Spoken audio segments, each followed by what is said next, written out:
Good morning, everyone. I'm Sarah Colvin, and in studio, I'm joined by Scott Smith, Chief Scientist of Water Defense. Scott, good morning and welcome to our studio.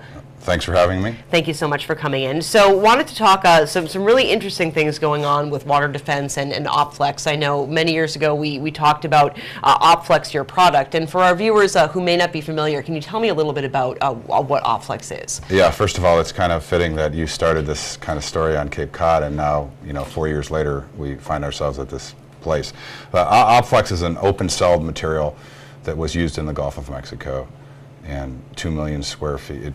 2 million square feet were used, reused 35 times, about 60 million square feet were used to clean up the Gulf. It attracts oil like a magnet and repels water. Which is amazing when it comes to cleaning up that stuff. And I think that, seeing the products that have been used, say, in the local marinas to clean up gas spills, they soak up a lot of water, and they also soak up the oil, but not as efficient as what the OPFLEX stuff does. Correct. And just recently we were working with Gordon Stacy from Cape Cod Community College in a sailboat spill, and I had no idea until he called me and I witnessed it about the diesel oil and people using dishwashing soap to disperse it. And that's what BP did in the Gulf, and that people are that's happening every day on Cape Cod, and we're working on the education to help people understand that if the cumulative effect of a little bit more responsibility from all of us to protect and preserve the water and remove the contamination instead of sinking it in the water.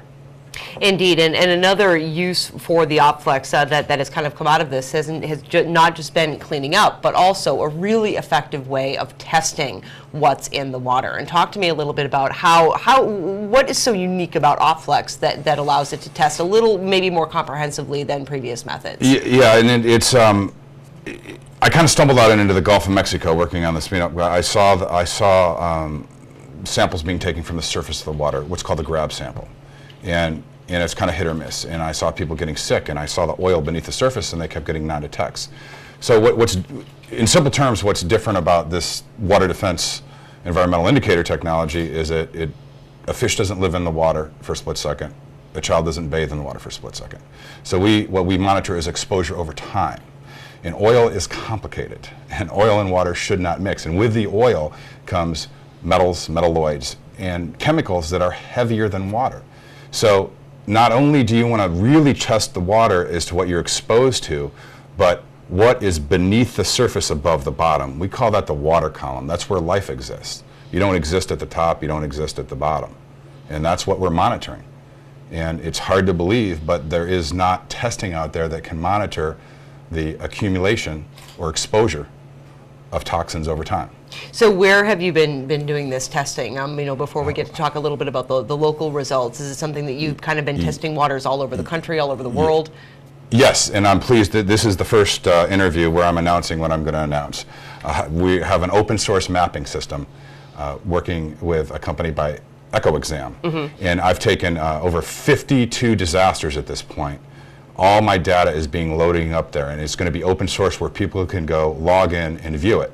And we're now taking this to Cape Cod and the islands and Nantucket. So we have the real world is my laboratory, and we're going to take this data transparently and make it open source for all. So we're being able to build at water defense in all my experience from all these disasters since BP, and then help track contaminants. And we're taking what we have learned from these disasters and applying it right here on Cape Cod. And of course, here on Cape Cod, as you know, and many of our viewers know, we really are dealing with some pretty serious wastewater issues and looking at ways to solve some of the problems that have been caused by wastewater, by toxins in the water, et cetera. And you've been doing some testing out on the Lower Cape in Eastham. Tell me a little bit about how this testing came to be, and then we can talk a little bit about what you found. Yes, and the Cape Cod Community College, which you interviewed, Mark, John, and I at. Yep. Subsequent to that, a foundation approached me and said, Scott, we really like what you're doing as a nonprofit in the real world. We want to be the catalyst. We want to fund you guys to do some testing. We're interested in the dioxane problem in Eastham. So I gave them some deliverables, said I'd go do the testing. We took 2 homes and we tested that. So we went looking for dioxane, and we call the water defense bathtub test and the faucet test. And lo and behold, we found more concerning chemicals. We got a non-detect on the dioxane, but we found naphthalene, acetone in someone's bathtub, along with trimethylbenzene, all these chemicals that are not supposed to be there. And when you call it the bathtub test, it literally is a bathtub test. Absolutely. You've gone into this person's home, you filled up the bathtub, you put the OPFLEX in there. How long does it sit in there while you wait to collect some of the 30 chemicals? minutes. 30 minutes. So if you're a kid taking a bath for 30 minutes, you would have been exposed to, not to get too wonky or scientific, Right. you would have been exposed to 220 parts per billion of naphthalene, which exceeds the drinking water standards in the state of Massachusetts. And ostensibly, this is the same water that's coming out of the tap that you would drink if you were out there. Correct. Now, and I want to say that there are some complicated issues here, but people don't. There's a lot of people scared and confused and don't want to know what is in the water. We have real issues to deal with, and Bermuda has dealt with this. They're kind of a microcosm of where we're headed. As the population density increases, we need transparency and a work together. People don't need to be scared anymore because we can diagnose the problem and then we can work together to solve it. That's all what this open source mapping system that Water Defense is about, to take all this real world laboratory experience and learn from it. And this ties into medical issues and healthcare. Right. And I'm myself, I'm astonished. I'm working with some great scientists. One is, Dr. Judith Zelikoff from NYU. PhD toxicologist, and there are no water standards. It's hard to believe in this day and age. We have all this advanced society. There are no standards established.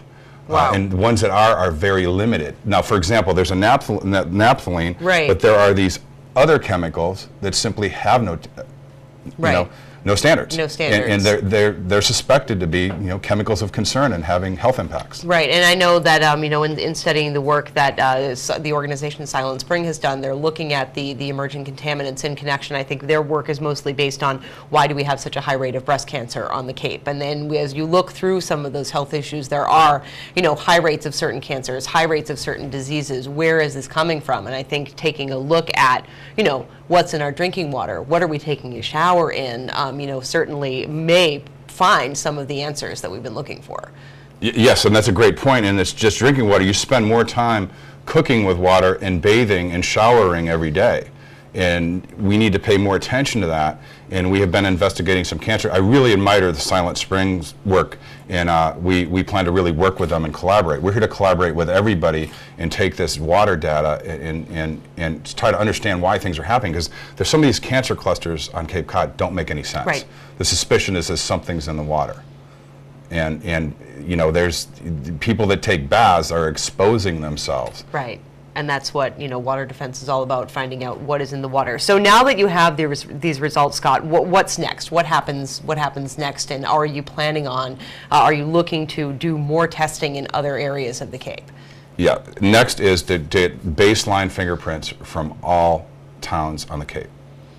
And then sit down in a transparent way with all the other nonprofits, the elected officials, the policymakers, and say, here is the problem. And the good news is we have a way to solve this problem.